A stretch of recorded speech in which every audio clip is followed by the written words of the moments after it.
qala Rasulullah sallallahu alaihi wasallam la yaqbalullahu salata ahadikum idza ahdatsa hatta yatawaddaa.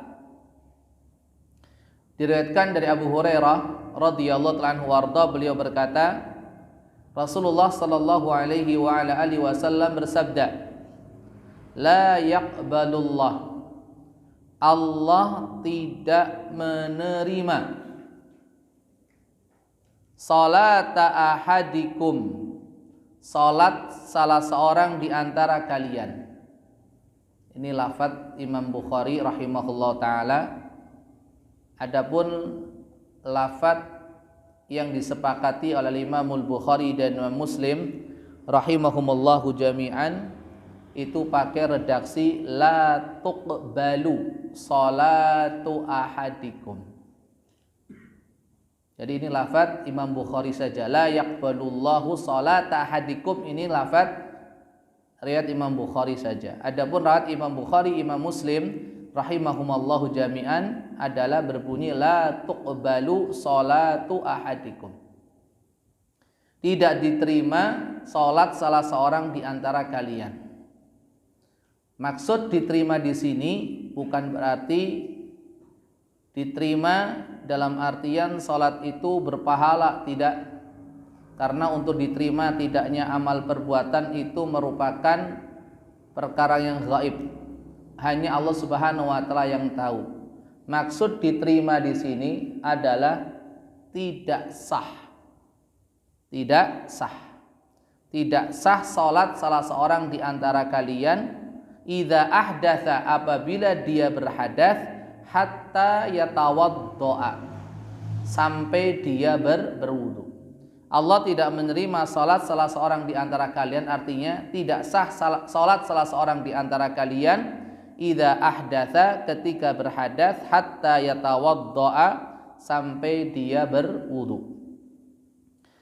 Hadis ini diriwayatkan Imam Al-Bukhari di hadis nomor 6954 dan Imam Muslim nomor 225 rahimahumallahu jami'an.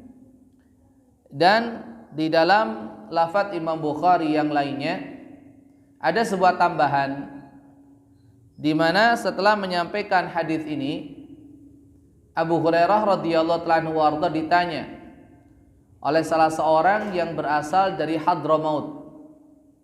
Ditanya oleh salah seorang yang berasal dari Hadramaut. Pertanyaannya begini, mal hadatsu ya Abu Hurairah? Mal hadatsu ya Abu Hurairah? Hadas itu apa wahai Abu Hurairah? Kemudian beliau menjawab, fusaun au duratun. Fusaun au duratun, yaitu buang angin, baik bersuara ataupun tidak. Fusa itu buang angin tanpa suara, duratun itu buang angin dengan suara. Bapak Ibu hadirin hadirat rahimaniyallahu wa iyyakum jami'an. Dari hadis di atas ada beberapa faedah yang bisa kita ambil. Yang pertama adalah kewajiban bagi masing-masing kita untuk berusaha menjadikan setiap amal ibadah kita itu diterima oleh Allah Subhanahu wa taala dan sah menurut syariat. Diterima di sisi Allah Subhanahu wa taala dan sah menurut syariat. Kapan satu amal ibadah itu dianggap sah? Apabila memenuhi rukun syaratnya. Apabila memenuhi rukun syaratnya dan terbebas dari segala pembatalnya. Ini.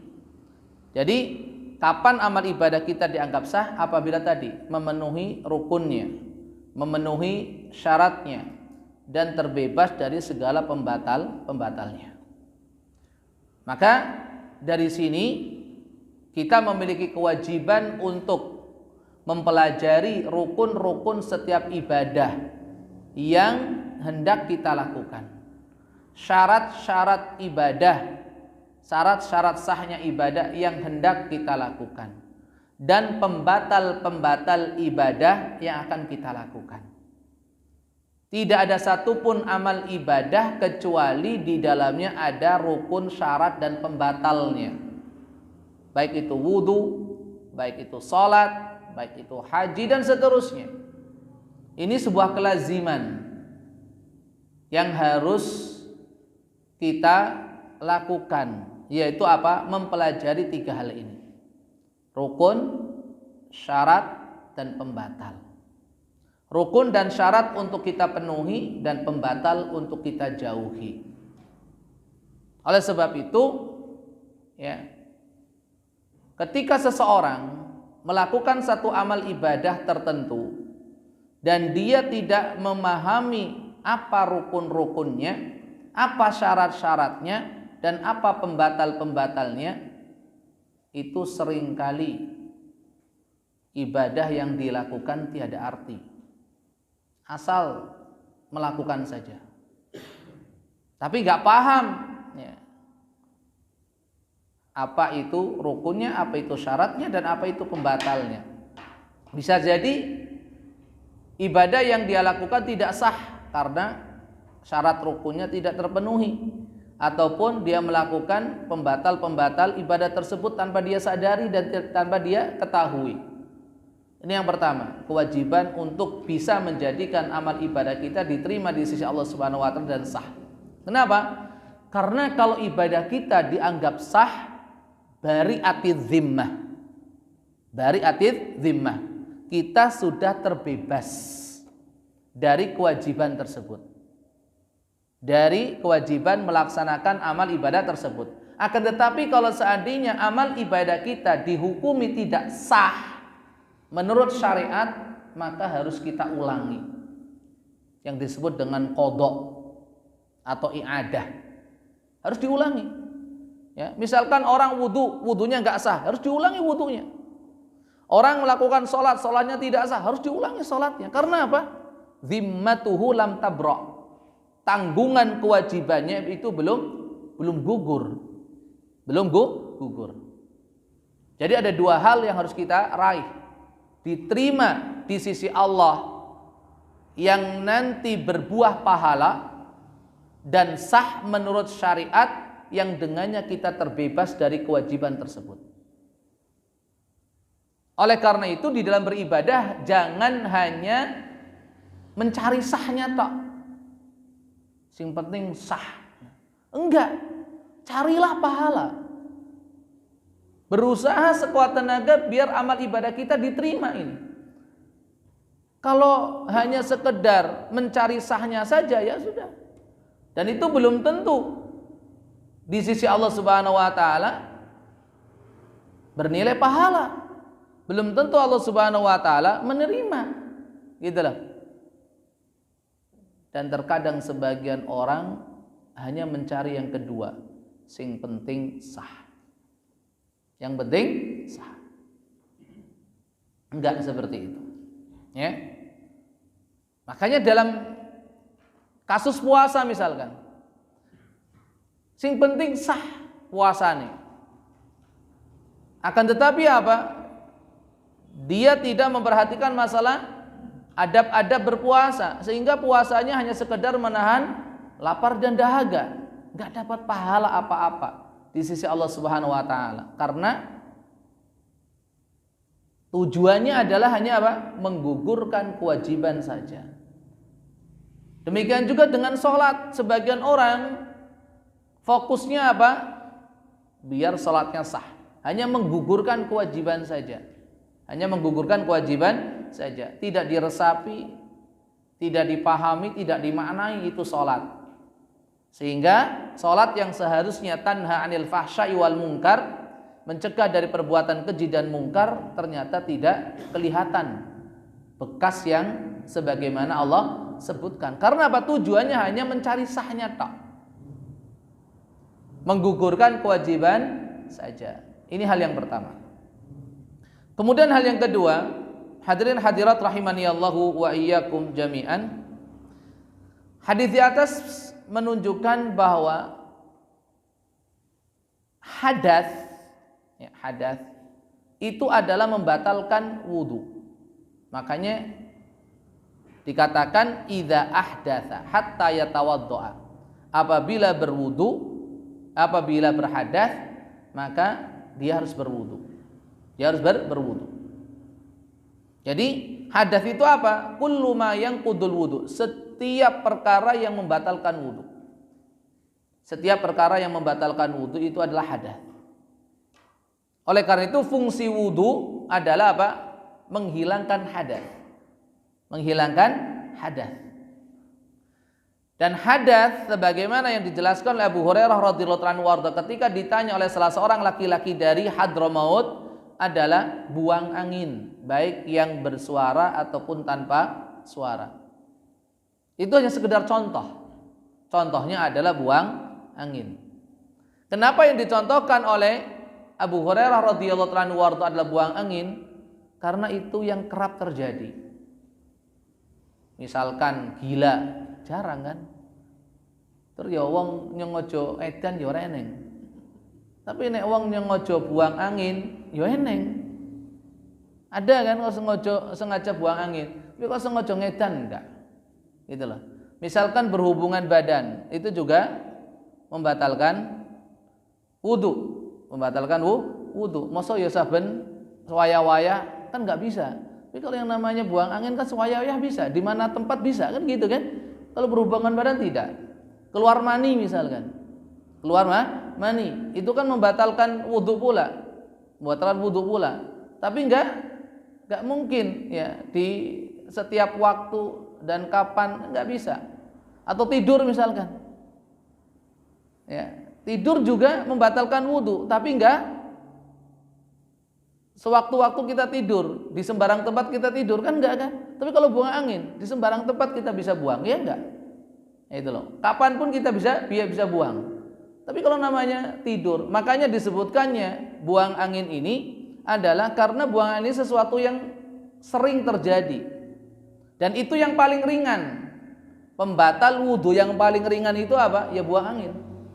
Buang angin. Kalau buang hajat membatalkan wudu iya.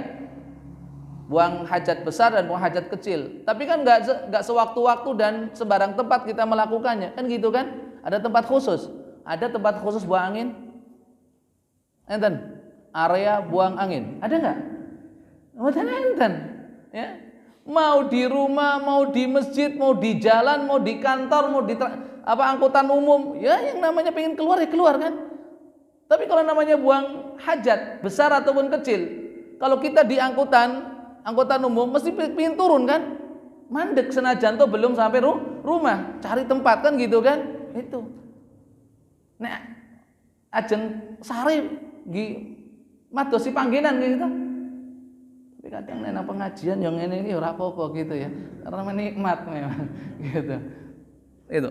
Jadi disebutkannya buang angin itu kenapa? Karena itu yang paling ringan, derajat yang paling ringan dan paling sering terjadi. Bahkan waktu sholat pun kadang kejadian itu. Makanya Abu Hurairah radhiyallahu anhu itu cerdas. Kenapa enggak disebutkan yang lain gitu? Kenapa ini? Karena ini sering terjadi, paling mudah terjadi kan gitu kan, dan itu paling ringan. Paling ringan. Jadi penjelasan tentang hadas ya, yaitu segala sesuatu yang membatalkan wudu. Segala sesuatu yang membatalkan wudu. Kemudian faedah yang keberapa? Ketiga ya, karena saya nggak punya nomor. Ya, yang ketiga adalah bahwa sholat baik itu wajib ataupun sunnah, termasuk di dalamnya sholat jenazah, menurut pendapat yang rajih, syarat sahnya adalah berwudu. Jadi berwudu merupakan syarat sahnya sholat, baik itu sholat fardu ataupun sholat sunnah, termasuk di dalamnya sholat jenazah.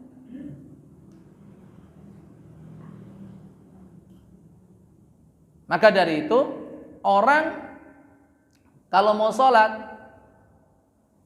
sholat dan dia masih dalam kondisi berhadas, maka lihat dulu hadasnya apa. Kalau hadas kecil maka cukup dengan berwudu. Kalau hadas besar, maka harus wajib mandi. Makanya dimaksud idza ahdatsa dalam hadis ini adalah hadas apa? Kecil atau besar? Kecil. Karena sambungannya dengan wudu, hatta yatawadda. Sampai dia berwudu. Jadi wudu merupakan syarat sahnya salat, baik fardu ataupun sunnah, termasuk di dalam salat jenazah bagi orang yang berhadas kecil. Tapi bagi orang yang berhadas besar, wudu enggak cukup, harus dengan mandi wajib. Kemudian faedah yang keempat adalah bahwa salatnya orang yang masih berhadas itu haram. Jadi apa hukum salat? Apa hukum salat? Wajib? Ya lihat dulu. Ya. Ada salat yang hukumnya haram. Salat hukumnya haram. Itu apa? Salat bagi orang yang berhadas dan tidak berwudu itu haram. Jadi nggak semua salat itu wajib. Ini salat yang haram. Salat apa ya gue mau? Ya. Maka dari itu orang yang dengan sengaja salat masih dalam kondisi berhadas, dia telah melakukan dosa besar. Malah dosa besar loh. Kok bisa? Iya, karena di dalamnya ada unsur al-istihza biddin. Mempermainkan agama. Mempermainkan agama. Melecehkan syariat Allah. Di situ, karena dia sengaja. Dia sengaja. Ya, maka hati-hati. Hati-hati. Masalahnya tidak sepele. Sekali lagi, orang yang sengaja salat dalam kondisi berhadas, dia telah melakukan dosa besar. Karena dia ada unsur pelecehan terhadap agama dan menentang aturan Allah Subhanahu wa taala. Karena Allah Subhanahu wa taala yang memerintahkan kita untuk berwudu ketika hendak salat. Ya ayyuhalladzina amanu idza qumtum ilas salati faghsilu wujuhakum ila akhiril ayah. Apabila kalian hendak salat wahai orang yang beriman, maka berwudulah. Lah orang yang sengaja salat gak berwudu berarti nentang ayat ini. Diperintah kok malah nentang. Nah, ini kan ada unsur apa? Penentangan terhadap Allah Subhanahu wa taala, pembangkangan terhadap perintah Allah Subhanahu wa taala. Jadi masalahnya tidak sepele. Harus berhati-hati. Kemudian faedah yang berikutnya adalah apabila seseorang di dalam salatnya dia berhadas, maka harus segera membatalkan salatnya, lalu berwudu dan mengulangi salatnya. Jangan bablas nekat aja. Ya, apa meneh jadi imam mundur isin, gitu kan? Iya. Itu loh, mosok imam durung rampung wis mengundurkan diri. Nah ini kadang ada orang yang wataknya kayak gini, ya, wis batal jadi imam tetap nekat melanjutkan ngimami. Baik itu dalam imam sholat ataupun dalam konteks yang lebih luas gitu loh. Jadi batal. Ya. Makanya pernah kejadian di tahun berapa itu. Sebagian imam wis kentut, orang perlu diikuti lagi gitu. Ada istilah imam sudah kan kentut, nggak wajib diikuti lagi, udah batal gitu. Tapi nggak mau mengundurkan diri gitu, nggak mau mengundurkan diri. Nah, ini watak-watak yang kayak gini ya, yang kadang dimiliki oleh sebagian orang. Kita pun ya, ketika jadi imam, kemudian kok batal wudhu kita, sudah mundur. Oleh sebab itu disyariatkan orang yang ada di belakang kita, di belakang imam, itu orang yang pas untuk menggantikan imam ketika ada halangan. Nah, itu sudah aturan dari Nabi SAW. Makanya upayakan di belakang kita bukan anak kecil. Kalau kita ngimami sholat, ya, orang yang kira-kira ketika kita nanti berhalangan melanjutkan sholat, ya, melanjutkan sholat, dialah yang akan menggantikannya. Ya, sekalipun anak kecil itu sudah mendahului kita di shaf pertama, ya, khusus untuk posisi belakang imam tidak boleh diisi oleh anak kecil. Ya, harus orang dewasa yang memang bisa menggantikan posisi imam saat berhalangan. Ya, dia dipinggirkan. Adapun menarik anak kecil yang sudah ada di shaf pertama suruh di belakang itu juga nggak boleh. Nggak boleh. Pengecualiannya cuma itu tadi. Ketika anak kecil itu sudah berposisi di belakang imam persis, itu saja yang harus dipindahkan. Tapi tempat-tempat yang lain meskipun di shaf pertama dia duluan nggak boleh kita pindahkan. Ya, kecuali kalau memang datangnya belakangan atau berbarengan, maka posisinya adalah di belakang orang dewasa. Ya. Bapak Ibu hadirin hadirat rahimani Allahu wa iyyakum jami'an. Kemudian faedah yang berikutnya adalah hadis di atas merupakan dalil bahwa tidak wajib berwudu untuk setiap sholat. Tidak wajib berwudu untuk setiap sholat. Kenapa? Wajibnya saat apa? Idza ahdatsa saja, ketika berhadas. Nek ora hadas, kalau enggak batal wudunya, ya ngapain wudu lagi? Ya, ngapain wudu lagi? Jadi tidak wajib berwudu untuk setiap sholat. Ini karena sah tidaknya sholat itu tergantung wudu, ya, tergantung wudu salah satunya wudu. Lah kalau sudah punya wudu, ngapain wudu lagi? Akan tetapi disunahkan, hanya dianjurkan untuk berwudu setiap kali sholat, kecuali bagi seorang wanita yang istihadah. Sekali lagi, kecuali bagi wanita istihadah yang keluar darah istihadah, bukan darah haid, bukan darah nifas, tapi darah penyakit. Maka diwajibkan untuk berwudu setiap kali sholat. Demikian juga bagi orang yang punya penyakit salisul baul. Mana salisul baul? Jadi ngucur terus krane. Ya. Kadang krannya ngucur terus sedikit, ya. Berapa menit lagi, detik lagi keluar lagi itu. Itu namanya penyakit salisul baul. Beser tapi sing udah sudah ya dol. Sudah dol. Pokoknya krannya bocor sudah. Ya, klepe wis, ya, kendor, wis ucul. Jadi ngocor terus, netes terus.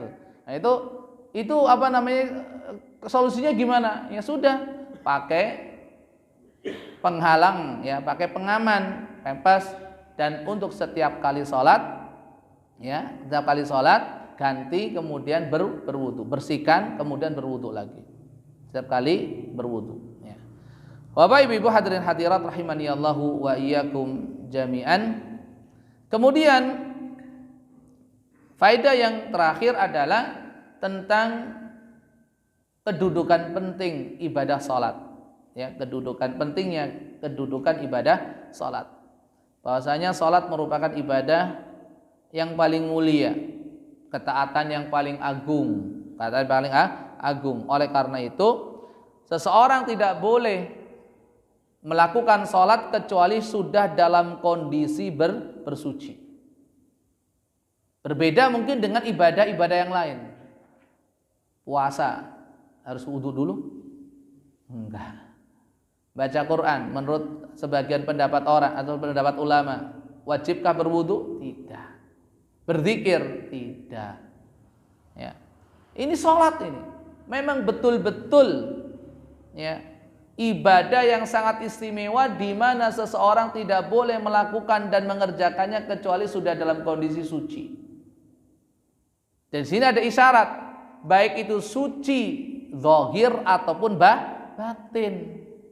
Artinya suci zahir dari najis dan hadas.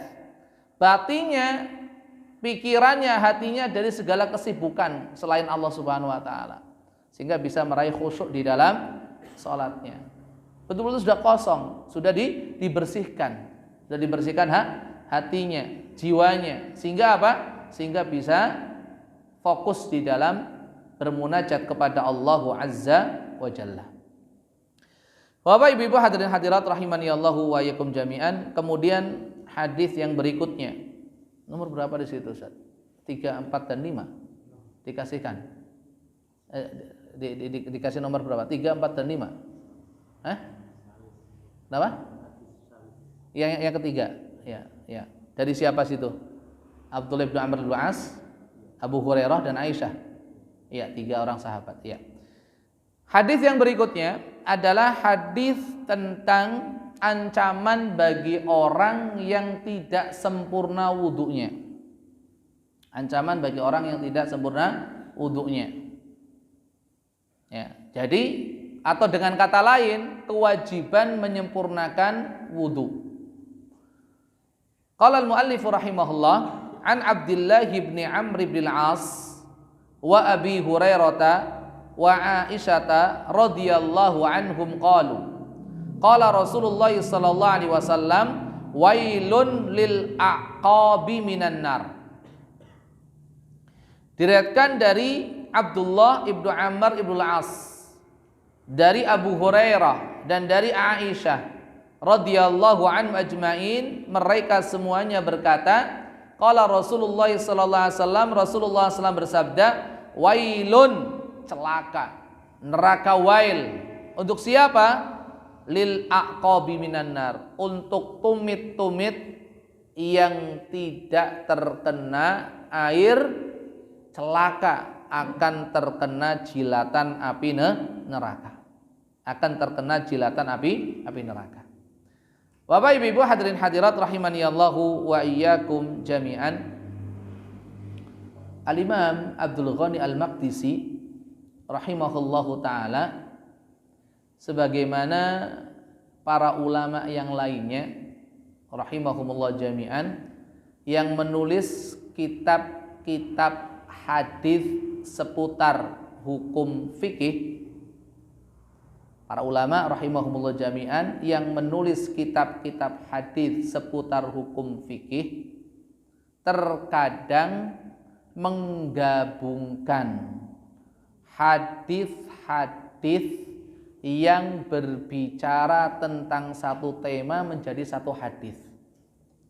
Seperti ini. Hadis dari Abdullah bin Amr bin As, dari Abu Hurairah dan dari Aisyah radhiyallahu anha ajma'in. Padahal redaksinya berbeda-beda. Padahal sebabnya, ceritanya juga berbeda-beda. Hanya saja ada kesamaan isi, ada kesamaan materi, ada kesamaan kandungan, yaitu apa? Tentang wailun lil aqabi minan nar. Ini loh, kalimat ini yang menyatukan. Semua hadis-hadis dari Abdullah bin Amr bin As, dari Aisyah, dari Abu Hurairah radhiyallahu anhu ajma'in adalah ada kalimat wailun lil aqabi minan nar. Celaka bagi tumit-tumit yang tidak terkena air saat berwudu, kena jilatan api neraka. Tapi sebetulnya ini hadis-hadisnya berbeda. Hadis-hadisnya berbeda. Mari kita bahas satu persatu. Hadis Abdullah bin Amr bin As radhiyallahu ta'ala anhuma itu diriwayatkan oleh Al-Imam Al-Bukhari di hadis nomor 60. Dan Imam Muslim hadis nomor 241. Ya. Hadis nomor Imam Bukhari hadis nomor 163. 1663 dan Imam Muslim hadisnya nomor 241.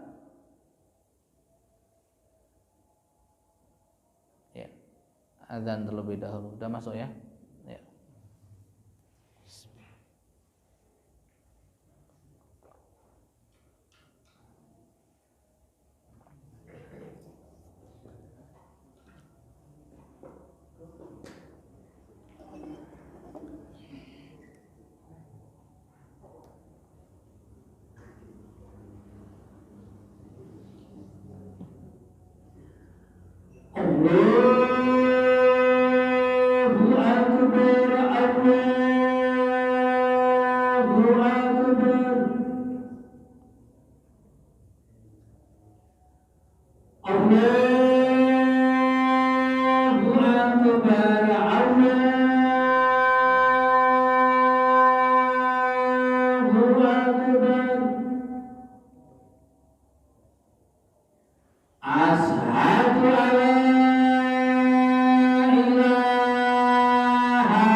Bismillah, alhamdulillah, wassalatu wassalamu ala rasulillah.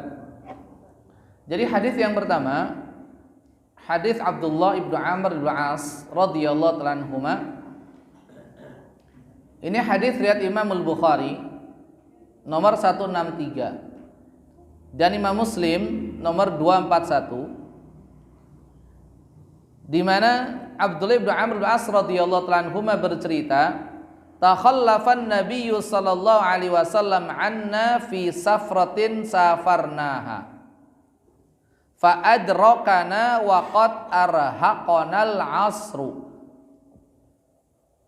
Rasulullah sallallahu alaihi wasallam dalam sebuah perjalanan bersama kami, beliau tertinggal. Beliau berada di belakang, tertinggal. Kemudian beliau saat menyusul kami, waktu sholat asar sudah hampir habis. Waqad arhaqanal asru.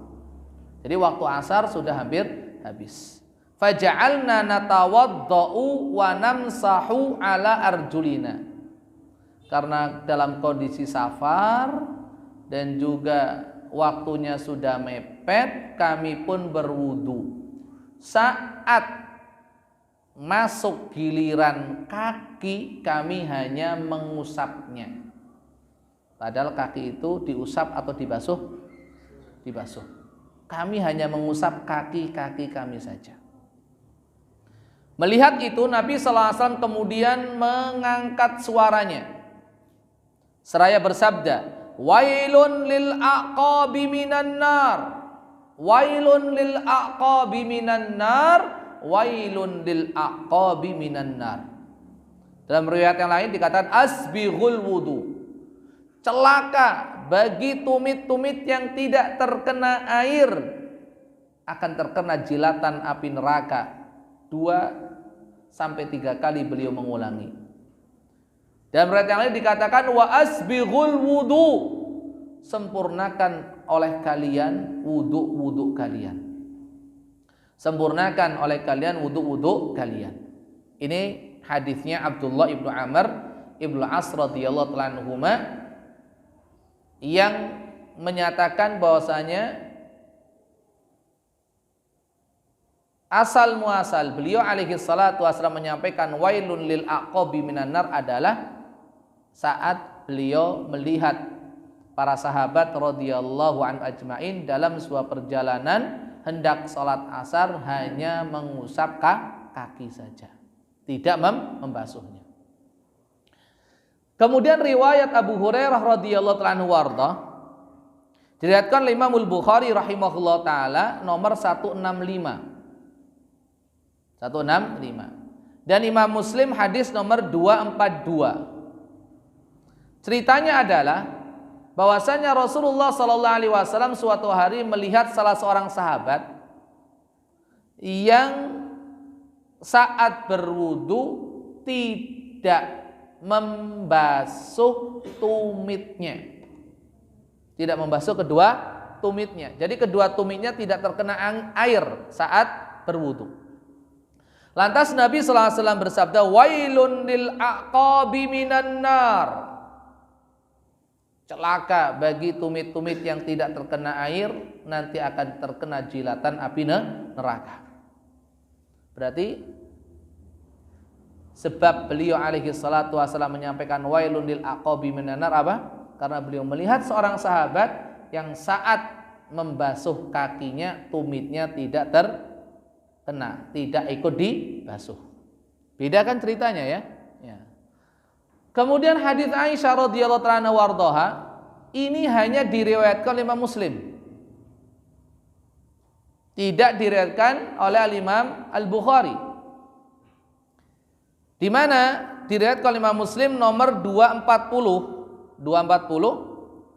Aisyah radhiyallahu anha wardoha sebagaimana diceritakan oleh Salim Maula Shaddad. Salim bekas budaknya Syaddad rahimahumullahu jami'an.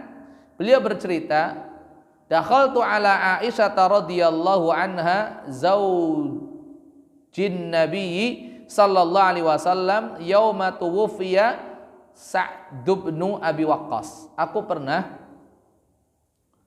bertemu dengan Aisyah radhiyallahu anha wardoha di hari wafatnya sahabat Sa'ad Ibn Abi Waqqas radhiyallahu anhu warda.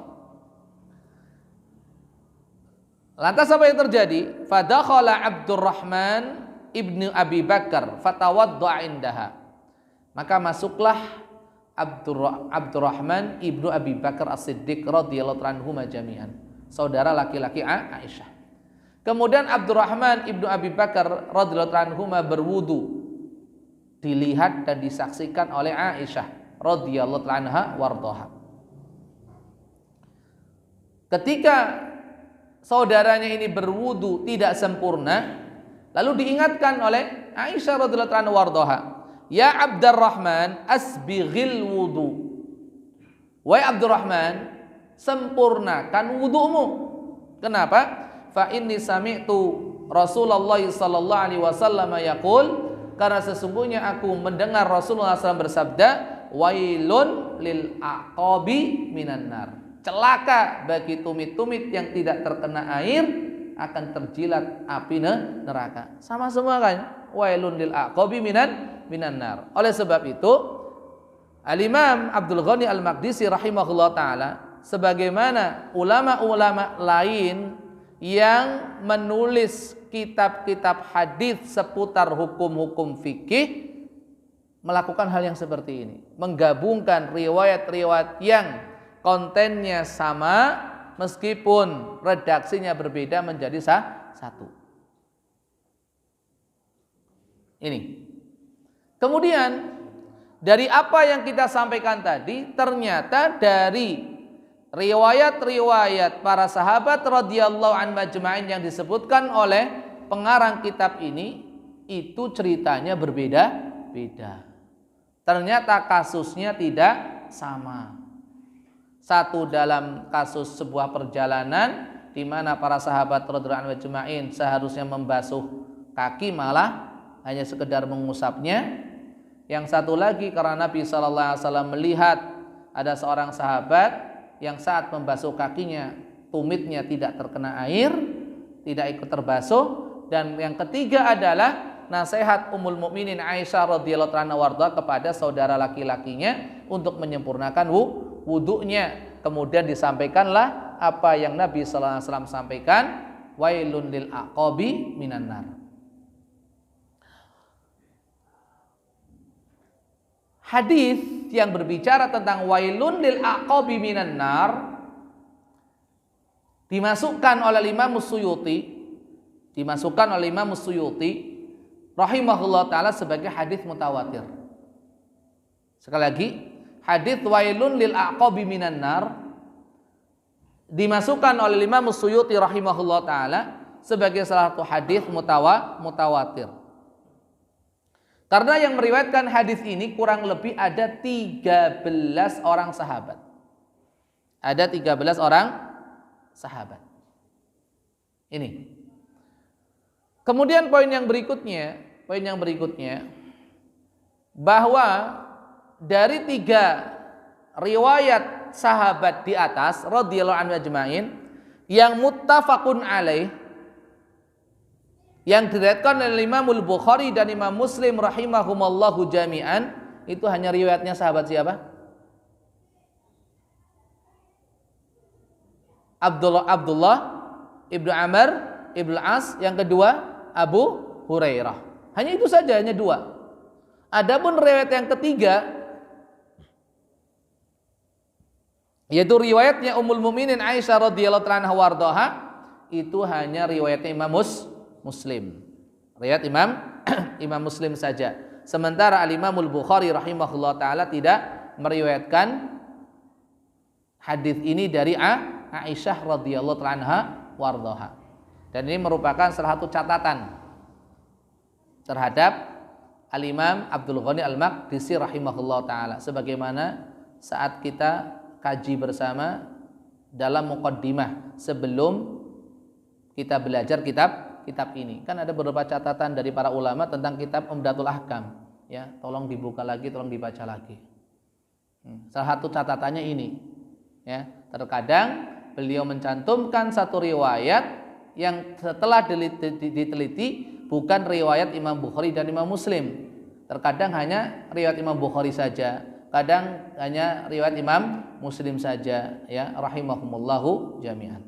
Tapi itulah yang namanya manusia, tetap ada salah dan luputnya. Tidak ada yang sempurna. Kesempurnaan hanya milik Allah Subhanahu wa taala. Bapak Ibu hadirin hadirat rahimani Allahu wa iyyakum jami'an.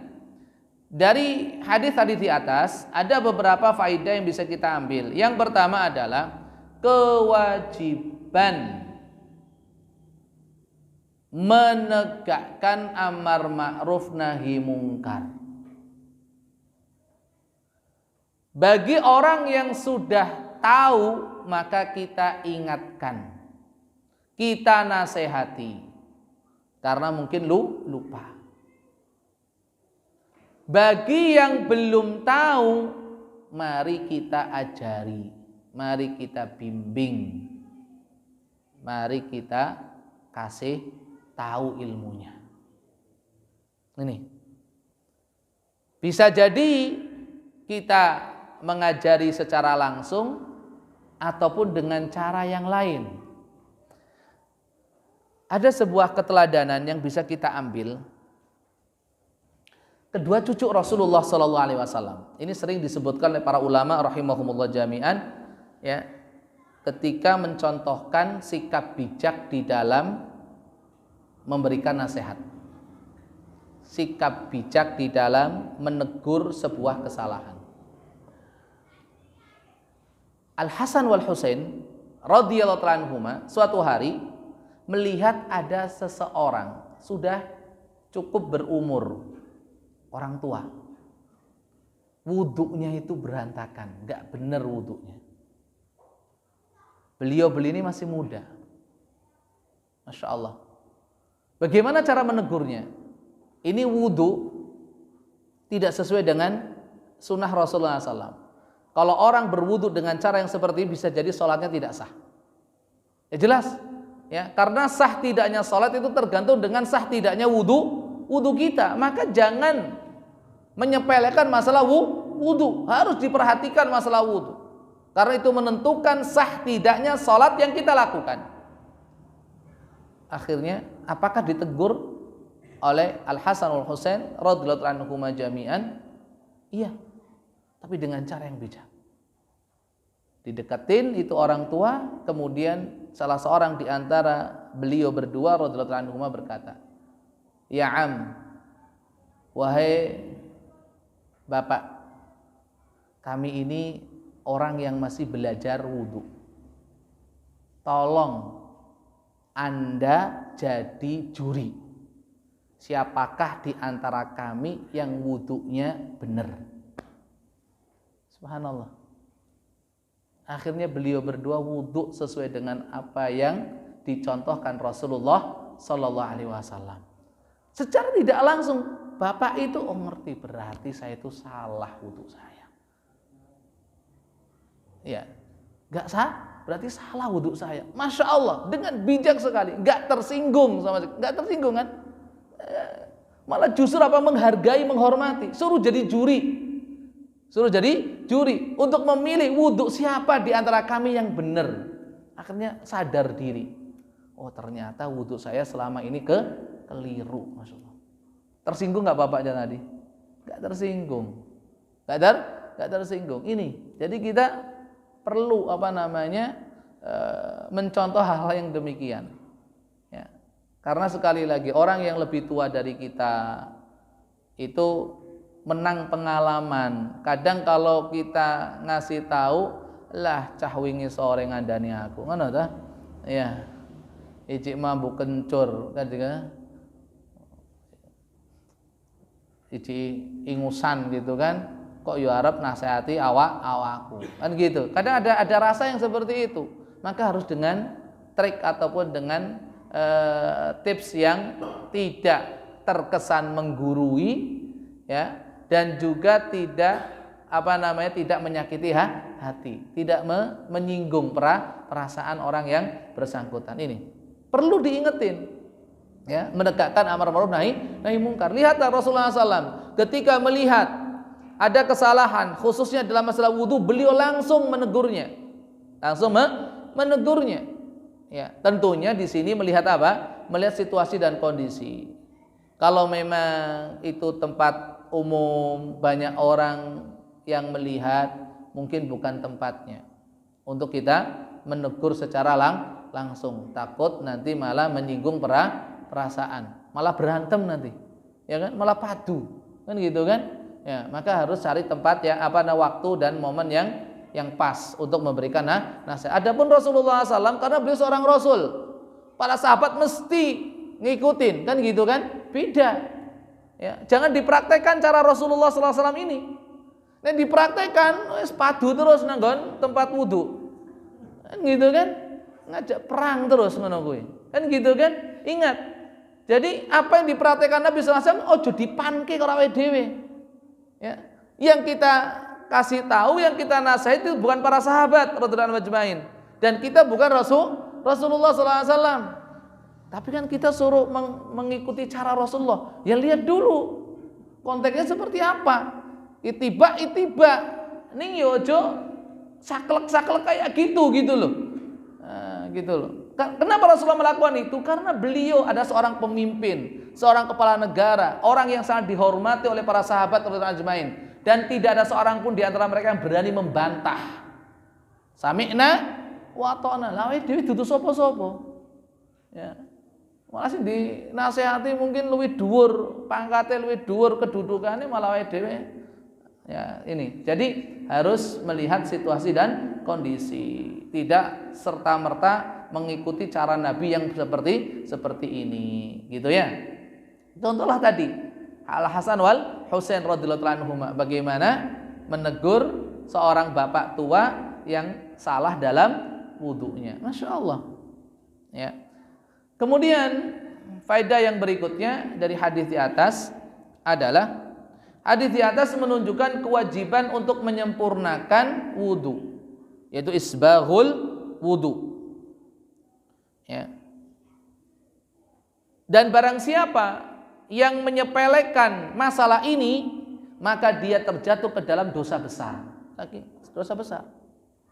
Orang yang secara sengaja, bukankah ketidaktahuan ya, karena secara sengaja menyepelekan urusan wudu dan tidak menyempurnakannya, maka dia terjatuh ke dalam dosa besar. Kok bisa Ustaz? Iya, karena ancamannya neraka. Salah satu tanda dosa besar itu adalah dosa yang ancamannya adalah neraka. Mulakno wudu sing bener. Ya, wudu yang bener. Terkadang kita sudah tua kayak gini, wudunya mungkin masih perlu diperbaiki. Ya. Malah sing penting wudu kok teles. Teles, sing penting teles ya piye? Nah iya. Sing penting teles lah piye? Kadang kan nggak boleh kayak gitu. Ini dosa-dosa besar loh ya, menyepelekan wudu dosa besar.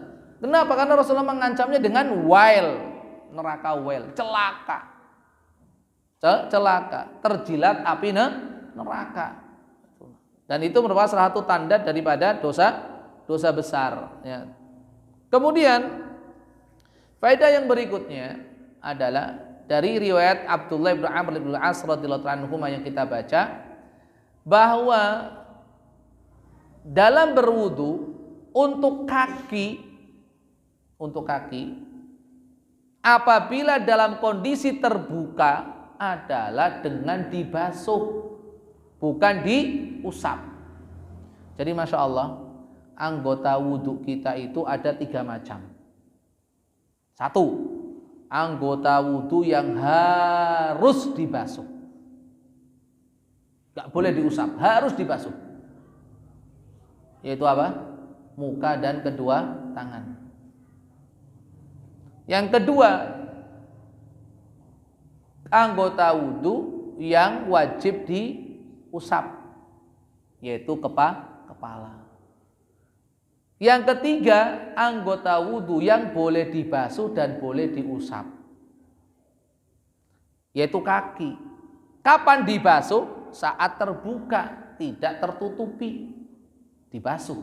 Makanya bacaannya di dalam mushaf, wamsahu biru'usikum wa arjulakum, pakai fathah, karena dikaitkan dengan faghsilu wujuhakum wa aydiyakum ilal marafiq. Wujuha wa aydiya fathah semua, maka wa arjulakum berarti itu dibasuh, karena diatofkan, dikaitkan dengan faghsilu.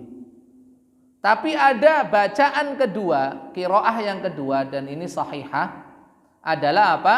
Wa arjulikum di kasrah. Kalau wa arjulikum itu berarti dikaitkan dengan kepala. Wamsahu biru'usikum kasrah. Wa arjulikum.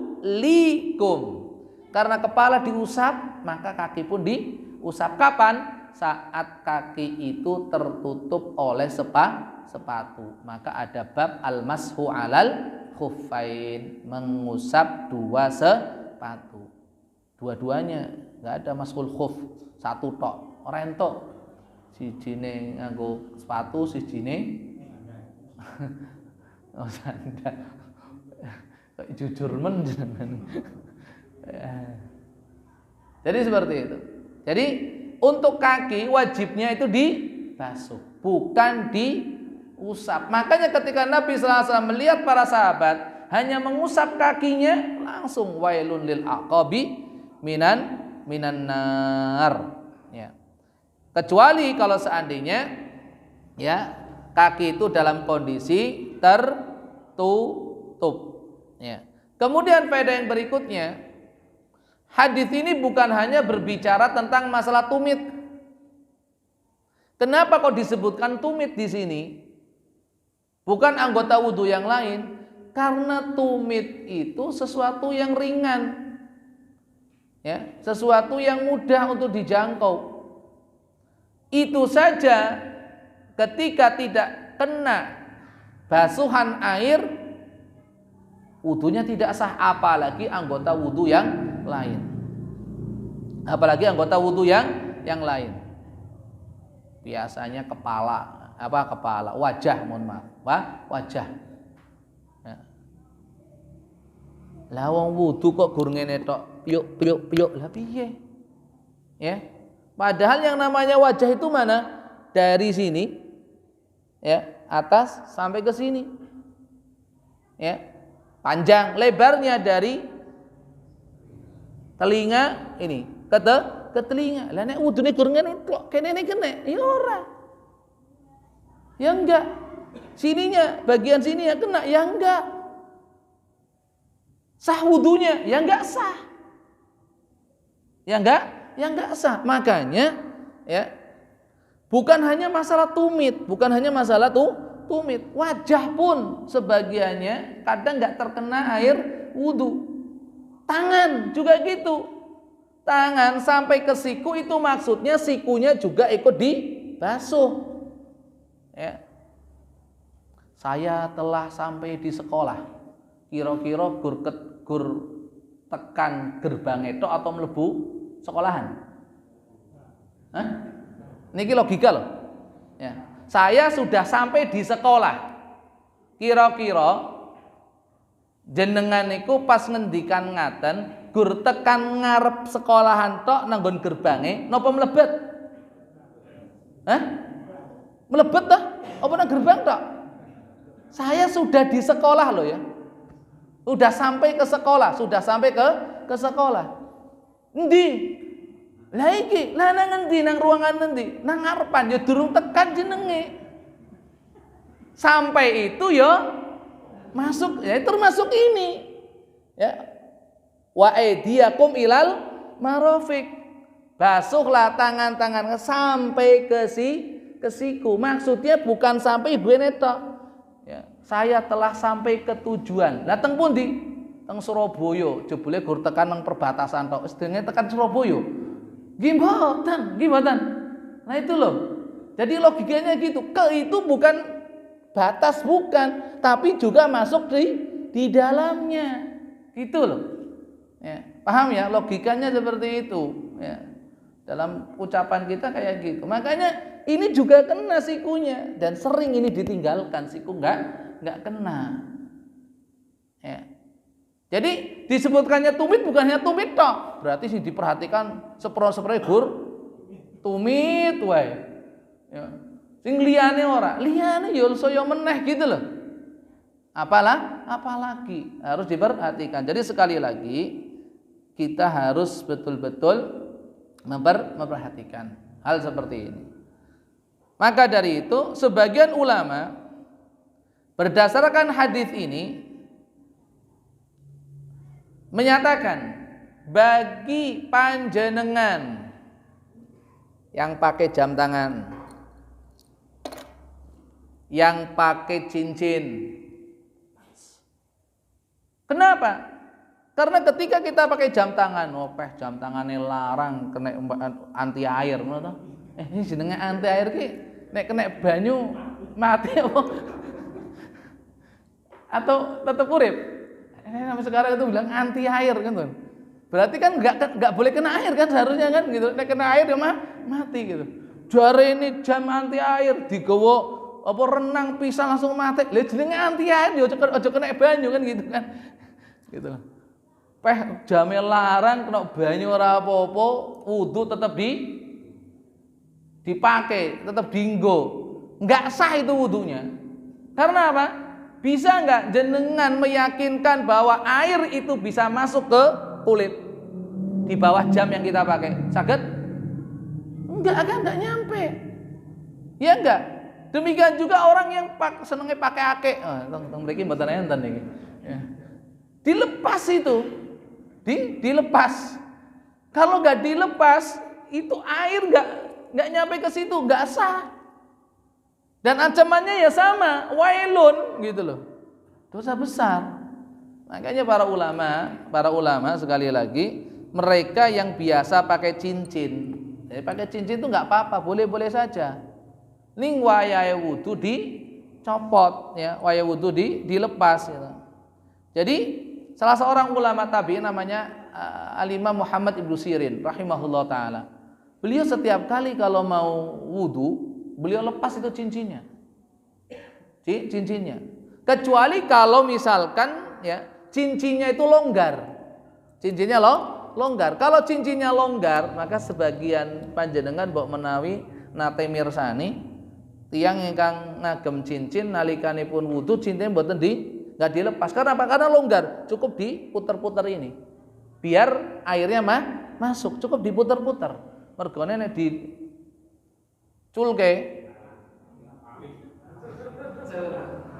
hilang kekuatannya. Dijukuk uang gitu ya, hilang gitu kan. Hilang gitu kan. Padahal larang-larang gitu. Mungkin makanya sering kan diputer-puter gini. Tapi kalau memang betul-betul nggak bisa diputer-puter ya dilepas harus. Kalau bisa diputer-puter monggo. Yang penting apa? Air itu bisa masuk. Air bisa masuk. Termasuk di dalamnya adalah apa? Orang-orang yang memakai ataupun terkena sesuatu di tubuhnya anggota wudu yang harus kena air, ternyata ketempelan itu, cat misalkan, harus dibersihkan dulu. Agar apa? Agar air wudu itu sampai ke kulit. Ya, biar wudunya itu sah. Jadi merembetnya ke sana-sana. Meskipun hanya sekedar apa tadi? Tumitnya nggak kena air wudu, maka dikiaskan segala sesuatu yang menghalangi ya sampainya air wudu ke anggota wudu kita, maka harus dihilangkan dan itu harus diperhatikan. Jangan disepelekan. Semir rambut, nah ini mana? Semir rambut ada dua, ya kan? Ada yang betul-betul kayak cat gitu, ya, menghalangi air masuk, ya air masuk ke rambut, ya membasahi rambut, atau ada yang tidak, ya tergantung. Ya tergantung. Kalau seandainya itu betul-betul apa namanya seperti cat gitu, jelas menjadikan wudu tidak sah. Tapi ada jenis semir yang tidak sampai seperti itu, tipis, ya kan? Itu nggak apa-apa, ya nggak apa-apa. Bahkan mungkin hanya sekedar warna, tapi tidak ada zatnya, tidak ada apa? Zatnya. Ya. Bapak ibu hadirin hadirat rahimani Allahu wa iyyakum jami'an. Kemudian yang terakhir adalah itsbatul jaza min jinsil amal, yaitu kaidah bahwasanya balasan itu sesuai dengan amal perbuatan. Ketika seseorang dia tidak memperhatikan untuk membasuh tumitnya, maka yang dibakar sama api neraka apanya? Ya tumitnya. Lah kalau wajahnya? Ya wajahnya. Lah kalau tangannya? Ya tangannya. Gitu loh. Karena tumit yang tidak terkena air wudu, maka yang kena apa namanya jilatan api neraka itu apa? Ya tumitnya. Nah nek wajah ya ora sempurna, tangannya ya ora sempurna, kakinya juga enggak sempurna, ya mulap-mulap nang ngendi-ngendi. Gitu. Lah iya. Jadi manusia api gini ya eneng jilat kan ya. Makanya aja diperhatikan wudu kita. Jangan disepelekan. Ya biarinlah orang di sana ngomong apa, sepro-seprene ngajine wudu wae. Justru wudu iki sing penting. Ya bisa jadi salat kita seprono-seprene ra sah mergone wudunya tidak sah. Itu loh, enggak apa-apa. Diarani cah TK ya ora apa-apa. Mergone nek sinau wudu biasa cah TK ya ora apa-apa, tapi TK yang profesional ngono to. Iya daripada S1, S2, S3 tapi ya ora profesional kan ngono to. Mending TK tapi bener kan gitu kan. Ya karena apa? Kadang orang sudah tua, pendidikannya juga tinggi, tapi masalah wudu ya ora bener kan gitu kan. Wis gak apa-apa, diarani iji sinau rendahan ya ora apa-apa wis ra apa. Nggih. Ya, yang penting jenengan boten bosan wudu wae, salat wae. Ya itu yang harus kita perbaiki, ya. Semoga ini bermanfaat khususnya untuk saya pribadi. Mohon maaf atas segala kekurangan, kebenaran semata dari Allah Subhanahu wa taala. Kesalahan kekurangan berasal dari kelemahan pribadi saya. Semoga Allah Subhanahu wa taala mengampuninya dan sudi kiranya hadirin hadirat semua untuk memaafkannya. Aku qouli hadza subhanaka wa bihamdika asyhadu an la ilaha illa anta astaghfiruka wa atubu ilaik. Assalamualaikum warahmatullahi wabarakatuh.